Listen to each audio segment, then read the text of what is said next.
Alrighty, welcome back everyone. We just talked about three massive games this upcoming weekend. Clemson, Georgia Tech, South Florida, Miami, and Texas A&M heads up to South Bend to face off against Notre Dame. Really fun matchups. Those three are going to be incredible. The biggest one is probably over there in the SEC this upcoming weekend. We got four big-time SEC matchups that we got to talk about, but we're obviously going to start with the showdown that is going to happen in Knoxville this upcoming weekend. Georgia goes on the road to number 15 Tennessee. This one's good. It's always good. This is a game that goes back and forth. Now, the last 8 years, it's been dominated by Georgia, dominated by Kirby Smart. They've won 8 straight in this series. They've won since Kirby Smart has been hired. The average score has been 41-10. Georgia has dominated this game over the last 8 years. Obviously, this looks like a Josh Heupel team that has the ability to beat this Georgia team. Tennessee plays only 2 ranked teams. After today, Georgia gets 4. So, as you can imagine, Georgia probably needs this one just a little bit more to keep their CFP hopes alive. If Tennessee gets this one, you might be able to pencil them into the field. Excuse me. I do think it's going to be a really tough fight throughout the season for Tennessee, but the reality is they get one of the more favorable SEC schedules, probably the second or maybe the most favorable, right up there with Missouri. And now you move forward and you have a massive win in your back pocket. If Tennessee is able to win this one, they are firmly on their way to the CFP. If Georgia's able to win it, I think they're going to look like the team that a lot of people are sort of questioning that they are as of right now. The matchup to watch is the same matchup you watch every single time that these two teams face off. Josh Heupel against Kirby Smart. These two are going to go to battle every single year, and Josh Heupel's been getting the short end of the stick as of late. Josh Heupel has only scored 17, 13, 10, and then 17 points in the 4 games that he's played against Kirby Smart. It has not been pretty, and it's been an offensive performance where back in 2022, you probably thought you were going to get a little bit more than 17 in that football game. There were a number of different games where Tennessee was coming in absolutely ripping, looked like a team that could knock off Georgia, and then the Georgia defense just suffocates them for 4 quarters. It is going to be something where you're going to need more than 17 points to beat this football team. I get the Georgia offense looks a little bit weird right now. They've also scored 27 points in every matchup since 2021. You're probably going to need more than 17 in this football game. If you're Tennessee, I think they understand that. I don't think they're confused by that fact, and I think they feel more than confident in their ability to score more than 17. But it is going to be a battle. Kirby Smart has gotten the better of Josh Heupel just about every time literally they've matched up, but it is going to be a really fun one up there in Knoxville. The keys to the game. The Tennessee secondary health is a big-time question. Ricky Gibson as well as Jermod McCoy will not play this upcoming Saturday. Jermod McCoy has been out for the entire year. Colton Hood has played great, and his replacement, I believe, leads the country in pass deflections, if I'm not mistaken, with 5 right now. Ty Redmond has come in his freshman year, looked very, very strong early on for the Vols. He's a very important player in this football game, comes from Georgia, so maybe a little bit of a chip on his shoulder in this football game, wanting to get a little bit more recruited by his hometown team, but this is going to be an incredible matchup. On the other side, you have Zachariah Branch, you have Colby Young, you have Noah Thomas, guys that are not afraid to go downfield and make big-time plays. They got to be able to play well on the outside in one-on-one coverage, even in different zone coverages. They're going to have to be able to hold their own because you don't have a Jermod McCoy that can do everything he needs to against an elite wide receiver. Ricky Gibson the exact same way. Colton Hood and Ty Redmond are going to be massive players in this football game, and Noah Thomas, Colby Young, Zachariah Branch are going to have to try to make these teams pay for a couple of the injuries they have going into it. Who wins the ground game? Both these teams want to run the football. They have made that abundantly clear over the last couple of years and particularly over the last couple of games. I think Tennessee obviously has those incredible plays down the field. They also aren't a team that is going to do that without getting the run game going. They're going to make splashy plays in this football game. They're going to make splashy plays in just about every football game that they play. They're not going to do it without the quote-unquote boring plays of running the football down the middle, finding a way to get a run game going. They went for 6.2 yards per carry against Syracuse. Then Syracuse gave up 4.7 yards per carry to UConn. It's very, very unknown what this run game really looks like for Tennessee until they go up against a Georgia, until they go up against an Alabama, and we get to see what it looks like on the national stage. Because for all of these teams, Tennessee, Georgia, Alabama, Ole Miss, all of these teams want to be in the CFP. They want to find a way to compete against the best teams in the country for a national title. That means you're going to have to be a little bit nitpicky, and you're going to have to find a way to make sure that this run game is elite. This is how you're going to find out. A game against Georgia on the other side, Georgia's going to try to run the football, especially with Gunnar Stockton back there. I don't think they're fully confident in that system right out the gate, and they're trying to run the football very aggressively. I think it's the right way to go about business. I think the offensive line is filled with NFL players, but I do think you're going to have to find a way to push the ball downfield. Again, the only way you do that is to find a run game early. So Nate Frazier, we're going to have to watch Peyton Lewis, we're going to have to watch Deshaun Bishop and see which one can get their feet under them, which one can get this ball moving. I think both are going to have elite run games this season. Both, I think, have elite front sevens. Which one can slow down the other one enough? And then the quarterback battle is really interesting to me. You have Joey Aguilar, who is a more experienced football player, probably tenfold, of Gunnar Stockton in his college career. Gunnar Stockton has more experience in this particular system than Joey Aguilar does in his. Now, when it comes down to it, I take relative experience over system experience when there's that big of a gap, I should say, between Joey Aguilar and Gunnar Stockton over relative experience. I'm going to lean in Joey Aguilar's direction. I do think Tennessee has the quarterback advantage in this game. That being said, the big thing that Gunnar Stockton brings to the table that Joey Aguilar brings somewhat but doesn't bring to the level of Gunnar Stockton is his legs. He's a very special athlete. He is a guy that maybe he won't make that 70-yard run that some of the other guys that Stetson Bennett has made in these type of games in the past.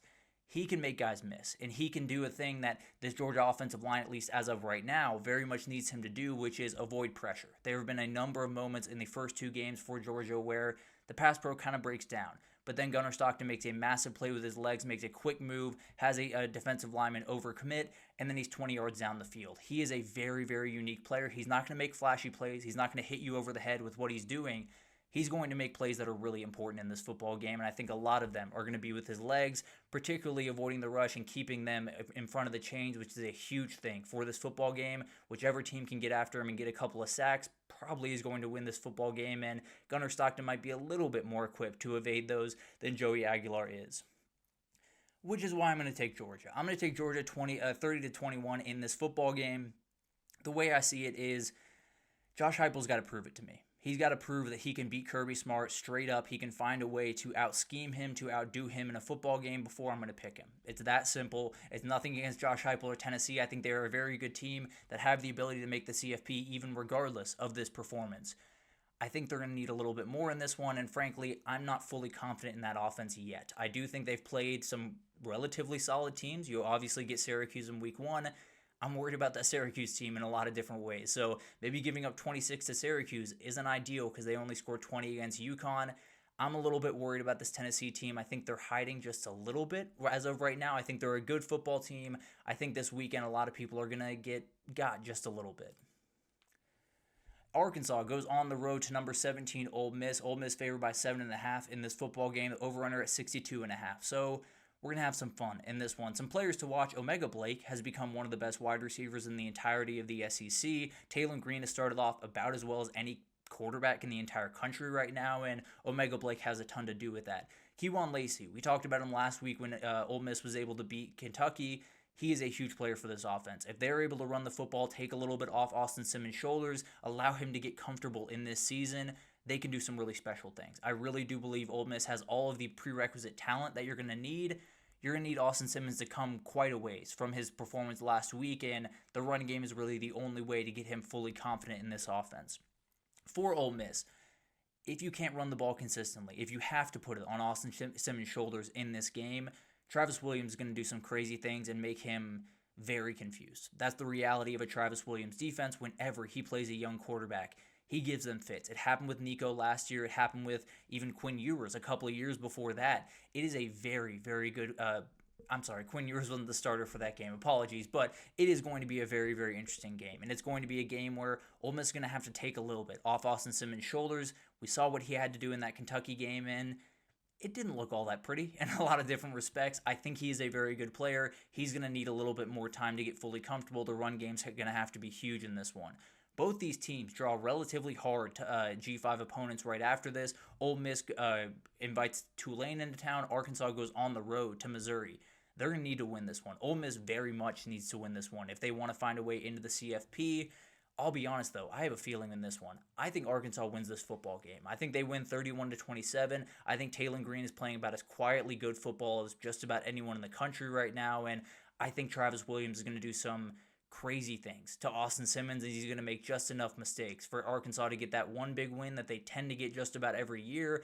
I think Arkansas wins this game. and then probably reverts back to Arkansas. But at the end of the day, I think they find a way to get this one on the road at Ole Miss, and Ole Miss is probably kicking themselves in November again for a home loss that probably shouldn't have happened. Florida goes on the road at number 3 LSU. Neither of these teams looked all that good last week. Now, Florida was the one that lost because they played South Florida. If LSU played South Florida last week, it probably wouldn't have looked all that pretty. But at the end of the day, they found a way to win a game against Louisiana Tech.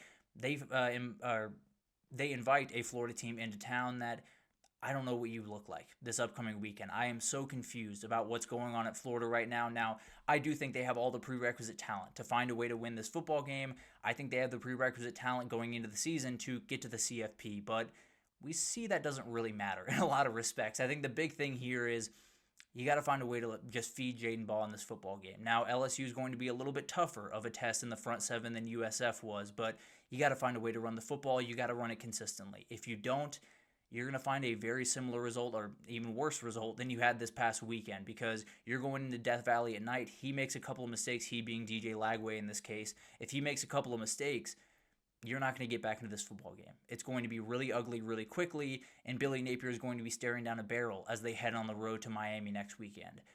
Florida's got to find a way to win this football game. I don't know if they can, frankly, in a lot of different ways, but LSU hasn't played super clean football. They played a Clemson team in week 1 that didn't look all that great in week 2. It is a very much up for debate football game. I think it's one of those games that you just have to lean one way or another.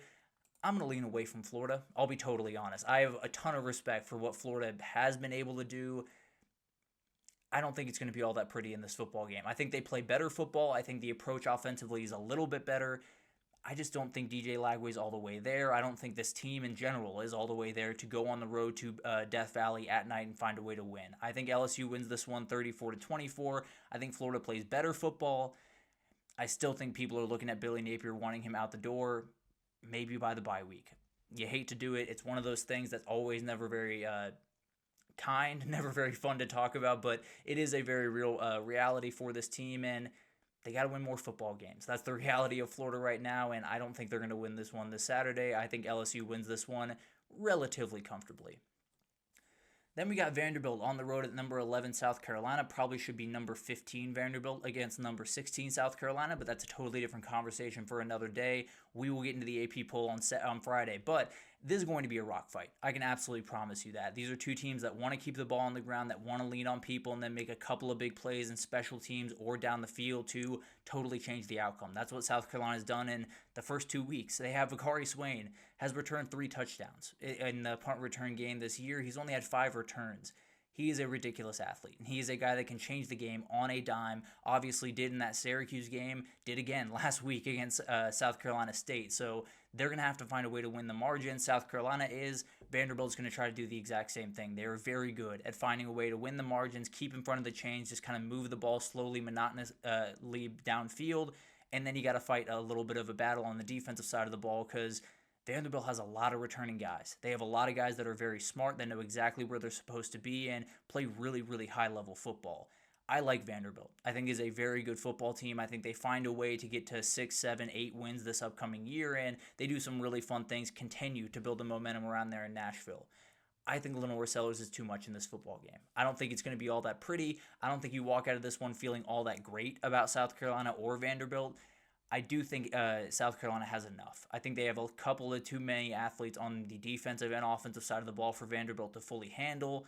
I think they find a way to win this football game. I don't think it's all that pretty. I think it's 23-21. I think South Carolina wins this one on a massive running play from Lenore Sellers, a massive play downfield from Nick Harbor, kind of how they won the first couple of games this year. So I'll take South Carolina in that matchup. The big one, I will take Georgia to beat Tennessee. It is as simple as I got to see Tennessee and Josh Heupel do it before I'm going to pick them. So it's nothing against Tennessee. I think they can be a CFP team going forward even after losing this football game. But I'm going to take Georgia. I'm going to take Kirby Smart to have those guys fully ready to roll and that Tennessee offense to sputter just a little bit more than it has in the first couple of weeks. But we'll talk about it all on Monday as it's kind of unfolding this weekend. But let's get into a little bit of a weekend whip around. We got 7 games that I think are worth talking about. We got Oregon on the road at Northwestern. Wisconsin goes on the road to Alabama. Darian Mensah returns to Tulane, and the backyard brawl and a couple other things right after this, so stick with us.